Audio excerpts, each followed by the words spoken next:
Gracias, Mariano, muy buenos días, el saludo para todos. Un diario digital, el más visitado en la República Argentina, ayer anunciaba que los Estados Unidos recomendaba a sus propios habitantes no viajar a la República Argentina justamente por la pandemia. En esa lógica de dependencia, en esa colonización que tenemos respecto del país del norte, como si las condiciones de la Argentina fuesen peores desde el punto de vista de la pandemia, y eso que estamos en la etapa más crítica, que es lo que vive a esta hora el principal país del mundo. Porque los números hablan por sí solos. La pandemia comenzó en China, que ha reducido significativamente, aunque no los ha eliminado absolutamente, los números de casos de contagio. Sin embargo, miremos lo que pasaba ayer a última hora con la cantidad de casos en el mundo. ¿Dónde estaba Estados Unidos? ¿Dónde está la Argentina? Obviamente hay una cuestión de proporcionalidad demográfica, pero nunca justificada en estos números. Hasta ayer, a última hora, en Estados Unidos había 5.028.000 contagios, en Brasil 2.900.000, casi 3 millones de contagios, 456.000 en México, 447.000 en Perú, 366.000 en Chile, 357.000 en Colombia, 309.000 en España y 228.000 en la Argentina. Es decir, que Argentina está ubicado entre los países de América Latina y España, es decir, Iberoamérica, en el 8º lugar. Con números que no tienen nada que ver Estados Unidos con la Argentina, con una situación absolutamente desmadrada desde hace mucho tiempo en los Estados Unidos. Sin embargo, la recomendación del país del norte está relacionada con no viajar a la Argentina, que tiene, no obstante ello, un alto número de contagios. Claro está, 228.000, y que se acerca al número de 5.000 muertos y que no puede evitar o no logra bajar esa curva ascendente que nos ubica ahora entre los 6.000 y 7.000 casos diarios. Y con una discusión que tiene a muchos sectores de la sociedad planteando la posibilidad de que estemos frente a un escenario en donde se nos están limitando, conculcando libertades individuales. Cuando uno puede observar que justamente lo que ha sucedido en la Argentina es a la inversa, como se han ido liberando la posibilidad de moverse, de movimiento, el país ha tenido un rebrote de casos que en algunos casos ha resultado altamente peligroso y con un riesgo de desmadre absoluto.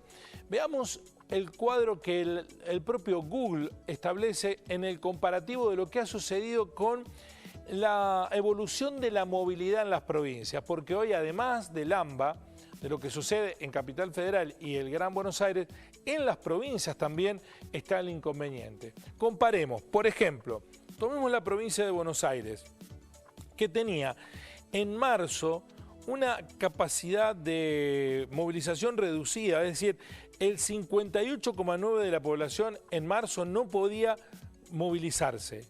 En marzo, fines de marzo. Mientras que ahora en la provincia de Buenos Aires, a fines de julio, el 34,9% de la población no puede movilizarse. Elijamos Córdoba. Córdoba tenía a fines de marzo un impedimento de movilización del orden del 61,3%. A fines de julio se redujo a la mitad, el 32,5%. En Santiago del Estero, que ha sido noticia por contagios masivos de una sola persona, a fines de marzo la imposibilidad de movilización estaba en el 57,4%. Ahora está en el orden del 21,7%. Santa Fe tenía una imposibilidad de movilidad del 56,3% en los últimos días de marzo. Ahora en Santa Fe la inmovilidad es del 8,7%, es decir, solo el 8,7% de la población no puede movilizarse. Bueno, esto es lo que alimenta también la lógica de por qué a fines de marzo teníamos muy pocos casos de coronavirus diarios y ahora a fines de julio estamos en 7.000. Y cuando se plantea el fracaso de la cuarentena, cuando los voceros anticuarentena en los partidos políticos, en los medios, aludiendo a que con esta determinación se está violando la Constitución porque se nos impide movilizarnos, están falseando la realidad, porque justamente el haber recuperado en buena parte del país y en la mayoría de la población la capacidad de movilización es lo que devino en mayor cantidad de contagios. Lo que pasó al medio es que se fueron mejorando las condiciones de testeo y sobre todo de atención de los enfermos críticos. No obstante ello, estamos casi en los 5.000 muertos, que es una cifra enorme para aquellos que en su momento planteaban, bueno, por año en la Argentina hay entre 5.000 y 7.000 muertos en accidentes de tránsito, que nada tienen que ver, por supuesto, una cosa no se puede comparar con la otra, es como comparar peras con manzanas. Bueno, pues bien, ahora tenemos 4 meses plenos de coronavirus y ya casi llegamos a los 5.000 muertos. Y para aquellos que nos ponen como mal ejemplo y que Estados Unidos nos dice a nosotros que sus ciudadanos tienen por recomendación de su país que no viajen a la Argentina, bienvenido sea, que no viajen a la Argentina porque en los Estados Unidos hay 5 millones de contagios y nosotros todavía no hemos pasado de los 230.000. Las miradas estadísticas y sobre todo la intencionalidad discursiva que domina en la creación de sentido también forman parte de la angustia y el estrés que nos provoca la pandemia. Así son las cosas.